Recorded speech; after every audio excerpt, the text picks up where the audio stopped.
Good morning my dear student. आज हम शीत युद्ध के बारे में, जिसमें हम पार्ट 3 है उसको आज हम इसकी चर्चा करेंगे, जिसमें टॉपिक है शीत युद्ध का विकास। इससे पहले हमने शीत युद्ध का अर्थ, विशेषताएं पढ़ी थी और हमने पढ़ा था उसके कारण क्या है। पार्ट 3 में हमने डिवाइड किया था, मैंने आपको पहले भी बताया था कि शीत युद्ध को हम 3 भागों में विभक्त करेंगे और अब जो हम पढ़ेंगे वो है शीत युद्ध का विकास।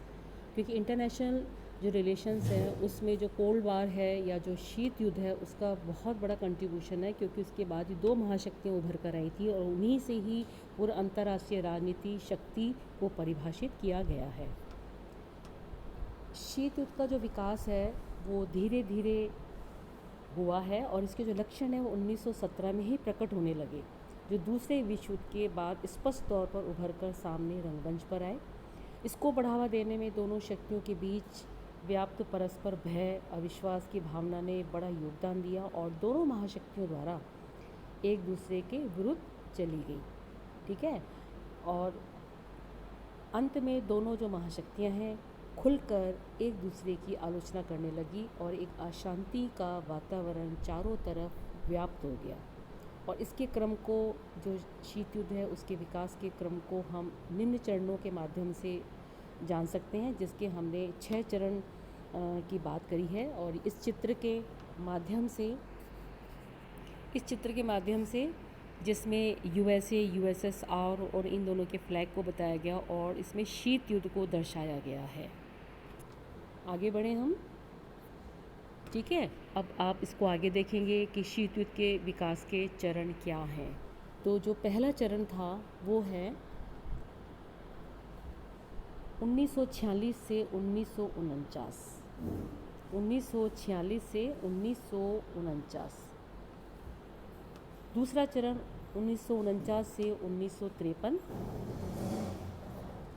तीसरा चरण 1953 से 1957 और चौथा चरण है 1957 से 1962। पाँचवा 1962 से 1969 और जो अंतिम चरण था वो था 1989 से 1987। ये इसके 3 चरण थे, यानी 3 के बाद जो चौथा, पाँचवा और अंतिम चरण, ये शीत युद्ध के विकास के चरण हैं। अब इसको हम विस्तार से आगे पढ़ेंगे कि 1 से लेके और जो अंतिम चरण है इसके बीच में इसके विकास का क्रम क्या क्या रहा है। तो पहले चरण में जो मुख्य विशेषता आती है वो ये आती है कि अमेरिका और सोवियत रूस ने एक दूसरे पर अविश्वास किया और हमेशा से अमेरिका रूस में लाल शासन को नियंत्रित करने का प्रयत्न किया। बिना किसी झिझक के सोवियत रूस ने Poland, Bulgaria, Romania, Hungary, Yugoslavia और जो पूर्वी यूरोप के देश थे उनमें व्याप्त जो लोकतंत्र था उनको नष्ट करके साम्यवाद की स्थापना करी। इस चरण में सोवियत रूस द्वारा बर्लिन में सेना की गैर वापसी, बर्लिन ब्लागोंडे आदि ने शीत युद्ध को और उग्र बना दिया और 1949 यानी 1949 में नाटो के गठन के बाद शीत युद्ध ने विराम ले लिया। ये इसका था प्रथम चरण। दूसरे चरण में 1957 में ऑस्ट्रेलिया, न्यूजीलैंड और अमेरिका के बीच एक संधि पे हस्ताक्षर किए गए और इस हस्ताक्षर में एनजोआस के रूप में जाना जाता है।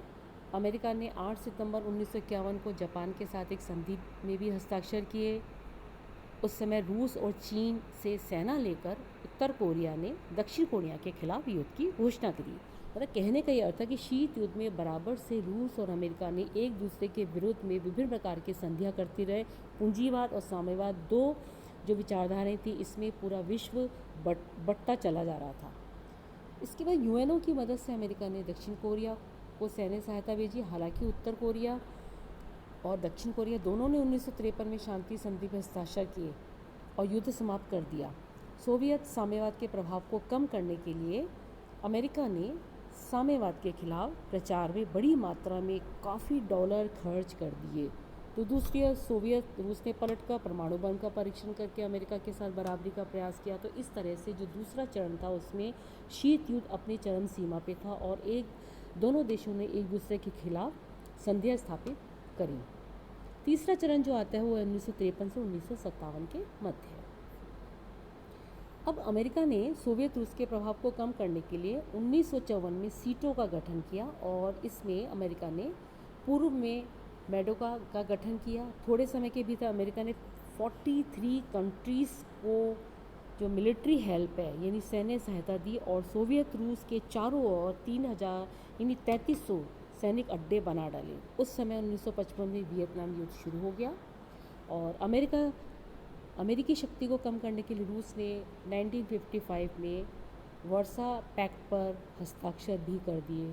ठीक है, अब रूस ने 12 देशों के साथ एक रक्षा समझौते पर भी हस्ताक्षर कर दिए। जर्मनी को जर्मनी के संघीय गणराज्य में विभाजित किया जो कि अमेरिकी नियंत्रण में था। ये एक बड़ी उपलब्धि थी रूस की, जहाँ जर्मन लोकतांत्रिक गणराज्य रूस सोवियत रूस के अधीन था। और 1957 में सोवियत रूस ने अपने रक्षा कार्यक्रम में स्पुतनिक को घोषित किया। ये बड़ा इम्पोर्टेंट काम था। और इसी समय जब स्टालिन की मृत्यु हो गई तो खुश्चेव रूस के राष्ट्रपति बने और उन्होंने 1956 में, ठीक है ये याद रखना, 1956 में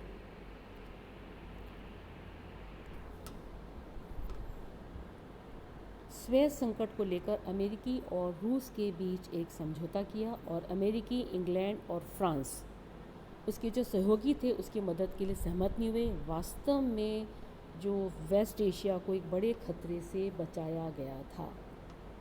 ये था इसका तीसरा चरण। अब आता है इसका चौथा चरण जो 1957 टू 1962 के बीच का जाना जाता है, जिसमें रूसी राष्ट्रपति खुश्चेव ने अमेरिका के ऐतिहासिक दौरे पे गए। और ये कब गए? 1959 में। U2 दुर्घटना और बर्लिन संकट के लिए दोनों देश नाराज़ थे, तो इसके लिए 13 अगस्त 1961 यानी 1961 में पूर्वी बर्लिन से पश्चिमी बर्लिन तक के आवर्जन की जांच के लिए सोवियत रूस ने 25 किलोमीटर का बर्लिन की दीवार बनाई। ये बड़ा इम्पोर्टेंट था कि बर्लिन की दीवार उन्होंने 1962 में, यानी सोवियत रूस ने 25 किलोमीटर, ये बड़ा इम्पोर्टेंट है, 25 किलोमीटर की दीवार बनाई। अब 1962 में क्यूबा के मिसाइल संकट ने शीत युद्ध में बहुत योगदान दिया और इस घटना ने अमेरिकी राष्ट्रपति केनेडी और रूसी राष्ट्रपति यानी उनको आश्वासन दिया कि वह क्यूबा पर हमला नहीं करेगा और रूस ने क्यूबा से मिसाइल स्टेशन भी हटा लिए। ये था इनका चौथा चरण। अब इसकी हम पांचवें चरण की तरफ बढ़ें तो इसमें जो यूएसए और यूएसएसआर इन दोनों के बीच में आपस में संदेह था और परमाणु हथियारों पर प्रतिबंध लगाने की मांग को लेकर दुनिया भर में चिंता थी। इस अवधि में व्हाइट हाउस और क्रेमलिन के बीच हॉटलाइन की स्थापना हुई और दोनों पक्षों को परमाणु युद्ध से बचने के लिए मजबूर किया गया और यूएसएसआर के बीच शीत युद्ध को रखा गया। अब इसमें वियतनाम और जर्मनी की समस्या ने भी संयुक्त राज्य अमेरिका और यूएसएसआर के बीच में इन दोनों ने आपस में रखा। अब इसके अंदर जो छठा चरण आता है वो है 1969 टू 1978। इसमें इस चरण को संयुक्त राज्य अमेरिका और यूएसएसआर के बीच DENTET यानी DENTET द्वारा चिन्हित किया गया और अमेरिकी राष्ट्रपति निक्सन और रूसी राष्ट्रपति ब्रेजनेव ने शीत युद्ध को समाप्त करने में बड़ी महत्वपूर्ण भूमिका अदा करी। अब यहाँ पे ये कहने का मतलब है कि जो छठा चरण था उसमें शीत युद्ध को कम करने की कोशिश करी गई है।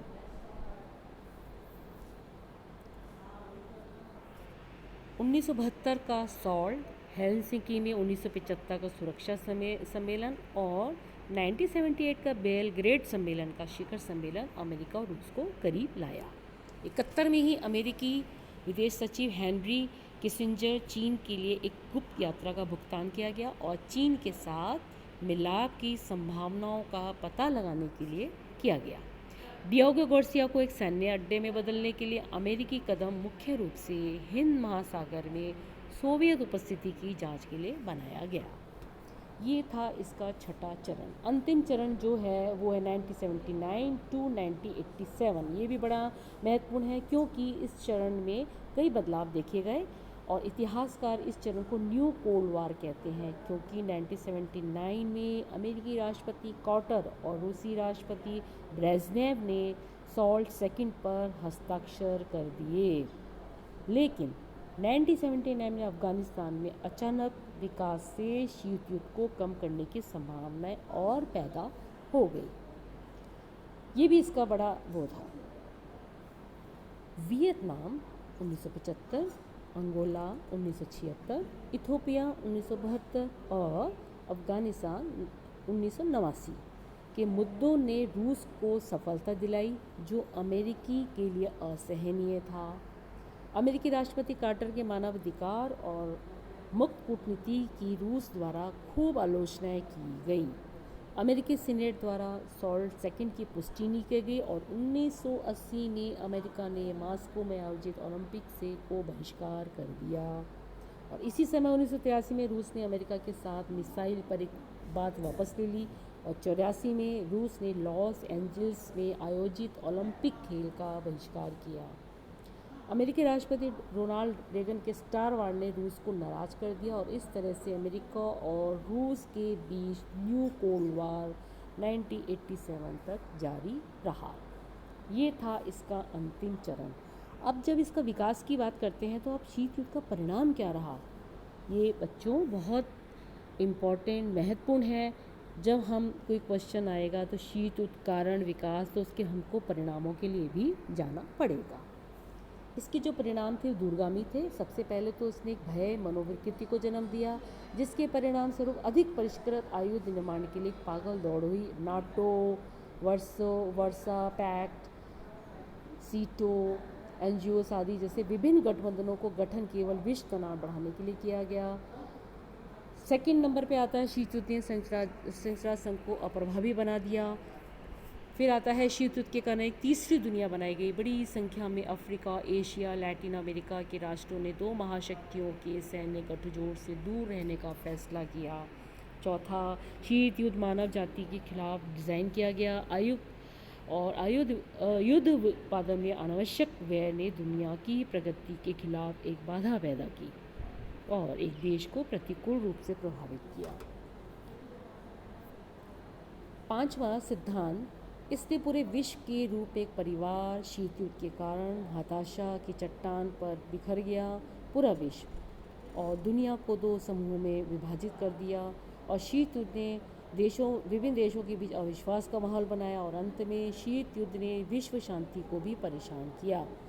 यद्यपि रूस और अमेरिका महाशक्तियों के रूप में अंतर्राष्ट्रीय संकट को हल करने के लिए आगे आए, फिर भी दुनिया में एक स्थायी शांति स्थापित करने में सक्षम नहीं हो सके। इस प्रकार से हमारे शीत युद्ध का जो विकास है उसमें हमने प्रथम, द्वितीय, तृतीय, चतुर्थ, पंचम और अंतिम हमने इसके विकास के चरणों और परिणाम के युद्ध में किया। तो हमारा जो शीत युद्ध का पहला भाग, दूसरा भाग और तीसरा यहीं पे समाप्त होता है बच्चों। मुझे उम्मीद है आप इसको अच्छी तरह से आगे भी